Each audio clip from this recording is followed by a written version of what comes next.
আসসালামু আলাইকুম। আজকের এই কথাগুলো হয়তো ঠিক আপনার জন্যই। আমাদের মধ্যে এমন অনেকেই আছেন যারা বছরের পর বছর ধরে আল্লাহর দরবারে কেঁদে যাচ্ছেন।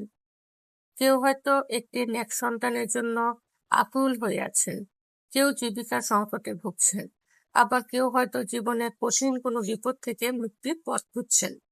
দীর্ঘ সময় ধরে ডাকার পরও যখন পরিস্থিতির কোনো পরিবর্তন হয় না, তখন মনের অজান্তে একটা দীর্ঘশ্বাস চলে আসে। আল্লাহকে আমাদের ডাক শুনছেন না? প্রিয় ভাই ও বোন, ঠিক এই দুর্বল মুহূর্তেই শয়তান আমাদের মনের ভেতর বাসা বাঁধে। সে চায় আপনি যেন আল্লাহর রহমত থেকে নিরাশ হয়ে যান। কিন্তু কখনো কি নিজেকে প্রশ্ন করেছেন, আমাদের দোয়া আটকে যাওয়ার পিছনে নিজেরই কোনো ভুল দায়ী নয় তো? চলুন জেনে নেওয়া যাক এমন কিছু ভুলের কথা যা আমাদের দোয়া কবুল হওয়ার পথে বাধা হয়ে দাঁড়ায়। উপার্জনে হারামের মিশ্রণ। আমরা যে হাত তুলে আল্লাহর কাছে চাইছি, সে হাত যদি অশুভ উপায়ে উপার্জিত খাবারে পুষ্ট হয়, তবে দোয়ার কার্যকারিতা হারিয়ে যায়। সুদ, ঘুষ, ধোঁকাবাজি কিংবা অন্যের অধিকার খর্ব করে রিজিক উপার্জন করলে সে দোয়া আল্লাহর দরবারে পৌঁছায় না। তাই আগে নিশ্চিত করুন আপনার রুচি সম্পূর্ণ হালাল কিনা। সালাতে উদাসীনতা। অনেকের অভ্যাস এমন যে বিপদে পড়লে আল্লাহর দরবারে কান্নাকাটি করেন, অথচ ফরজ নামাজের সময় হলে দুনিয়াদারি কাজে ব্যস্ত হয়ে পড়েন। যিনি আমাদের অস্তিত্ব দিয়েছেন, তার প্রধান হুকুম অমান্য করে শুধু নিজের প্রয়োজনে তাকে ডাকলে সেটাকে আন্তরিকতা থাকে না। নামাজি হলো আল্লাহর সাথে যোগাযোগের সবচেয়ে বড় মাধ্যম। পাপ কাজকে সাধারণ মনে করা।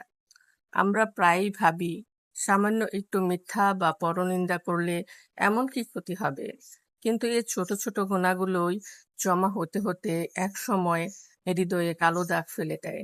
আর সেই পাপাচারের অন্ধকার আমাদের দুয়ার নূরকে বাধাগ্রস্ত করে। ধৈর্যের অভাব ও তাড়াহুড়া করা। এতদিন ধরে দোয়া করছে, কিছুই তো হলো না, এমন কথা কখনো বলবেন না। রাসূলুল্লাহ সাল্লাল্লাহু আলাইহি সাল্লাম বলেছেন, বান্দার দোয়া ততক্ষণ কবুল হয় যতক্ষণ না সে তাড়াহুড়া করে। জমিনে বীজ বপন করলেই পরদিন ফল পাওয়া যায় না, তার জন্য অপেক্ষা করতে হয়। আল্লাহ সঠিক সময়ে আপনার প্রার্থনা কবুল করবেন। মনোযোগহীন ও যান্ত্রিক প্রার্থনা। অনেক সময় আমরা হাত তুলি ঠিকই, কিন্তু মন পড়ে থাকে দুনিয়ার নানা চিন্তায়। মুখে এক কথা আর মনে অন্য হিসাব। এমন উদাসীন দোয়া আল্লাহর কাছে গ্রহণযোগ্য নয়।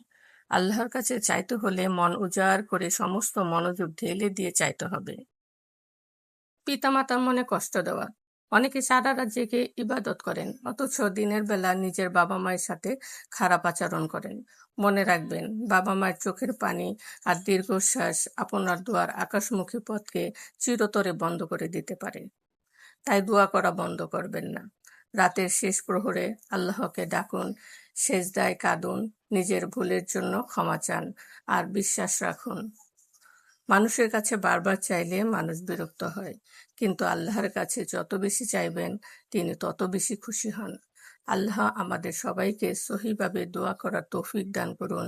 আমিন।